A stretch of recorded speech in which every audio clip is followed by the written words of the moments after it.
In this video, I want to talk about prior capable wishes. So this is something that's really relevant for anybody that is a substitute decision maker. So someone in Ontario who makes healthcare decisions for another person. They might be in that position by default just because of the relationship with the person. Maybe they've been appointed under a power of attorney for personal care or guardianship order, but however they get the authority, if they are a substitute decision maker, they have to make decisions for another person. And the first thing a substitute decision maker has to do is consider the prior capable wish. So that's what this video is about.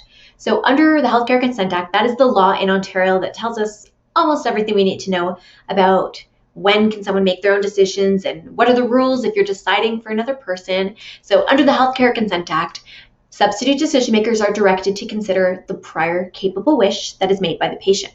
So the idea of this is that if somebody loses the mental ability to make their own decisions, we're able to respect their autonomy even when they can't make decisions for themselves. So that is part of how we respect people's ability to control what happens to their own body, their right of self-determination. And so we let people make decisions that can be followed by a substitute decision maker in the future. And here's the catch. This is true even if the decision is actually objectively a bad decision, even if it is not in their best interest. We respect that right, as long as the wish was made when the person was mentally capable.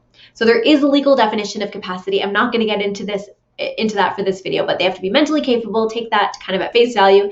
They also have to be 16 years of age or older when they make the wish. So something they say when they are 14 is not binding in this way. And the wish has to be applicable to the circumstances. So a vague comment or kind of a half-hearted commentary that wasn't really specific or not really tied to any specific medical circumstance, though, like, those might be factored in at a later stage, but they're not really binding. A prior capable wish is really something that's applicable to the circumstances that has some level of specificity. So for example, a common example that is given because it really makes the point well is somebody who is Jehovah's Witness, and for religious beliefs, part of their religious beliefs is that they do not want to have a blood transfusion. That is objectively something that could save their life. But for religious reasons, they may choose that they do not want to have a blood transfusion. That is a wish that can be articulated in writing or orally. The Healthcare Consent Act allows both.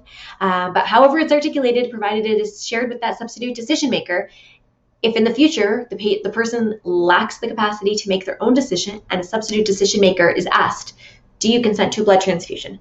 That substitute decision maker must follow the prior capable wish that was made when the person was capable, over 16, the wish is applicable to those circumstances. They have to follow it, which means they might have to refuse life-saving medication. That is how powerful our law is. So substitute decision makers, the first thing they have to do is consider what is the prior capable wish, and if there is one applicable to the circumstances, most of the time they legally have to follow it, even if it is not what they would decide for themselves, even if that means allowing somebody to die as a way of following their wish. So that can be pretty surprising, but again, that is how our law was designed to respect people's right to make decisions about their own body. So that's it for this video. I hope you learned something new, and I'll see you in the next one.